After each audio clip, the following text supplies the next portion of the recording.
Bonjour à tous et bienvenue dans cette nouvelle vidéo consacrée à la publication dans un journal d'annonces légales de la constitution d'une SCI.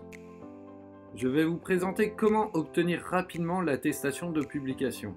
Cette pièce est un élément indispensable à l'immatriculation d'une société. Pour réaliser cette opération, je dois disposer des statuts de la société à immatriculer. Plusieurs sites internet vous proposent de faire une annonce légale. Personnellement, je travaille souvent avec la centrale d'annonces légales. Mais il existe beaucoup d'autres sites et beaucoup d'autres moyens de réaliser une annonce légale. Avec ce site, je peux obtenir un devis qui me permettra de comparer les tarifs avec d'autres sites internet. Pour y accéder, vous pouvez cliquer sur le lien affiché dans la description de la vidéo. Une fois sur le site internet, je vais dans le cadre Constitution de société et je sélectionne SARL, EURL, SCI. Je vais d'abord remplir la nature de l'acte constitutif de la société. Un acte sous signe privé est un acte signé entre les différents associés fondateurs sans qu'il soit passé devant un notaire. Si les statuts ont été signés par acte notarié, je dois alors sélectionner acte authentique. Ensuite, il suffit de remplir les différents champs. Pour la forme juridique, il faut faire attention à la notion de capital variable. Si la société est à capital variable, cela sera précisé dans les statuts, à l'article capital social. Il faudra aussi préciser le capital minimum, le capital maximum et le capital initialement souscrit. Je tiens à vous faire quelques précisions. Le prix de l'annonce légale dépendra du nombre de caractères qu'elle comportera. Donc lorsque je remplis le champ relatif à l'objet social, je ne fais pas un copier-coller de l'ensemble de l'article objet social.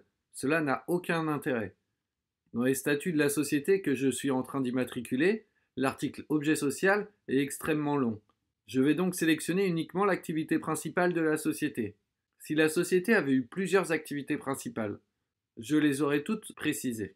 Il faut faire attention s'il y a plusieurs gérants qui sont désignés lors de la constitution. Il ne faut pas oublier de tous les mentionner. Je retrouverai ces informations soit dans les statuts, soit dans l'acte de désignation des gérants. Pour le champ clause d'agrément, bien entendu, je ne reproduis pas la clause d'agrément dans son ensemble. Il faut toujours penser aux conséquences sur le prix de l'annonce légale. Une fois que j'ai rempli l'ensemble des champs, je vérifie que je ne me suis pas trompé et je clique sur étape suivante. À ce stade, on me demande de remplir les informations relatives à mon adresse email et à l'adresse de facturation. C'est sur cette adresse email que je vais recevoir le devis et l'attestation de parution dans un journal d'annonce légale.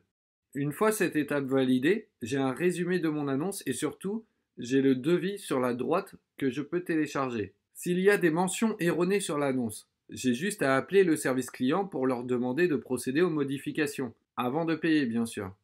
Cela m'évite d'avoir à tout recommencer. Généralement, une fois que je procède au paiement, je reçois l'attestation sous 24 heures. Il m'est arrivé de la recevoir 1 heure après avoir validé le paiement.